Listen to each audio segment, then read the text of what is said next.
I'm 39. I'm sitting in an emergency room waiting area on a hard plastic chair. The air smells like antiseptic and burnt coffee. And in about 3 hours, I'm going to die. They won't mean for it to happen. They'll be busy. I'll look like just another anxious woman having a panic attack. By the time they realize I'm not panicking, a blood clot will have stopped my heart. I'm telling you this now, from this chair, with the clock on the wall ticking loudly in my ears. This is the warning I'm sending from the edge. This is what I need you to know so you don't end up in a chair just like this one. It's funny, isn't it? When you imagine the end, you picture something cinematic.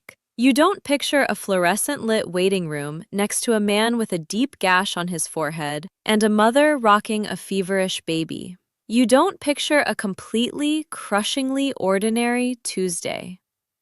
My last ordinary Tuesday started like any other. The 6:15 a.m. alarm, 2 hits of the snooze button.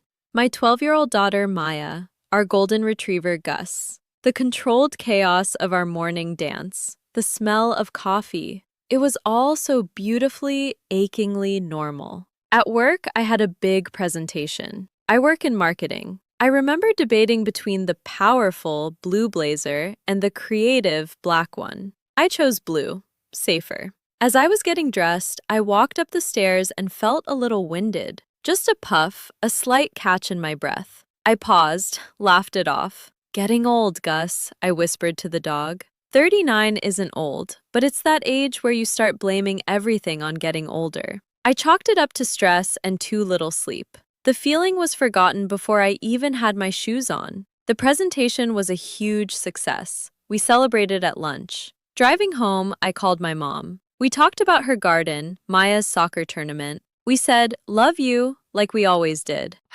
The future felt like a straight, clear road. That evening, the signs got louder. While making spaghetti, a wave of dizziness hit me so hard I had to grip the counter. My heart hammered against my ribs like a trapped bird. "Mom, are you okay?" Maya asked, her brow furrowed. "Fine, sweetie, just stood up too fast." I forced a smile. Again, I explained it away. Dehydration, too much coffee, stress. It's always stress, the perfect scapegoat. Later, tucking her into bed, she said, "You felt weird today, Mom. Are you sure you're okay?" Kids see the cracks in the facade. I kissed her forehead. "Just tired, honey. A good night's sleep is all I need."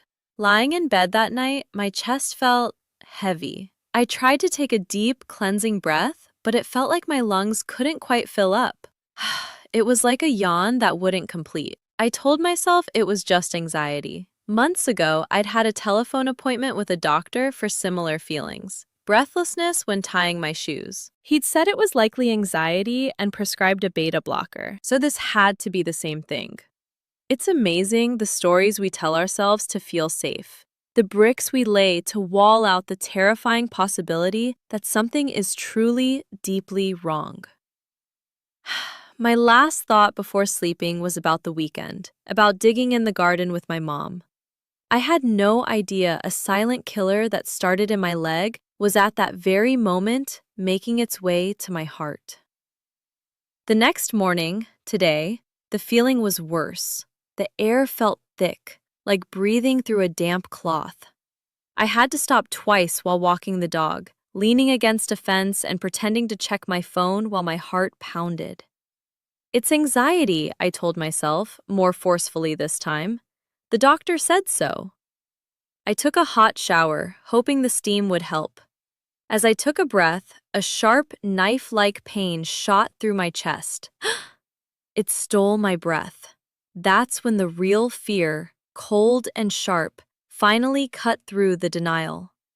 This was not anxiety. My hands were shaking as I got out of the shower. I sat on my bed for a whole hour, debating. "You're overreacting. You'll go to the ER and they'll say it's a panic attack. You'll feel like a fool."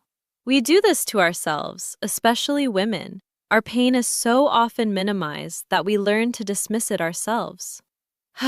What finally made me move was the thought of Maya finding me on the floor. I drove myself here, 10 of the longest minutes of my life. I started to cough, and then I tasted blood. I stumbled to the check-in desk right where I am now. I can't breathe, I gasped to the triage nurse. Chest pain, I'm dizzy. Rate your pain, she asked, her voice flat. A 7 when I breathe in, but the breathing is the worst part. She took my vitals. Have you had these symptoms before? Yes, I whispered. They told me it was anxiety. I saw a flicker in her eyes. Okay, she said, handing me a clipboard. Fill this out and have a seat. And just like that, I was dismissed. Sent here, to this chair. That was an hour ago. An hour that feels like a lifetime. The weight on my chest is a concrete block now. A cold sweat is drenching my shirt. My vision is blurring. I know, with a primal certainty, that I am in mortal danger. I watch the clock. I see other people being called back. A man with a sore throat. A teenager with a sprained ankle. I'm invisible. A 39-year-old woman, seemingly healthy, having a panic attack. Not a priority. This is how it will happen. Soon, a security guard will notice me. He'll ask if I'm all right, but I won't be able to answer. Then it will be a violent, wrenching departure. An unbearable crushing in my chest, and then nothing. The pain will vanish. I'll see my own body slump sideways in this chair. I'll hear someone yell, "We need a crash cart! She's coding!" They'll rush me into a trauma bay. They will do CPR for what feels like an eternity. I'll hear my own ribs crack. They'll use an echo machine and see my heart, still and strained. It's a massive PE, a doctor will say, his voice grim. She's thrown a saddle. PE, pulmonary embolism. It's when a blood clot, usually from the legs, a condition called deep vein thrombosis or DVT, breaks free, travels to the heart, and is pumped into the lungs, where it gets stuck. It's the third most frequent acute cardiovascular syndrome after heart attack and stroke. When the clot is a massive saddle embolus like mine, it blocks all blood flow. My heart, starved of oxygen, will simply stop. After 40 minutes of CPR, they'll be ready to give up. But one young doctor will urge them to try thrombolysis. They'll push a clot-busting drug called TPA into my IV.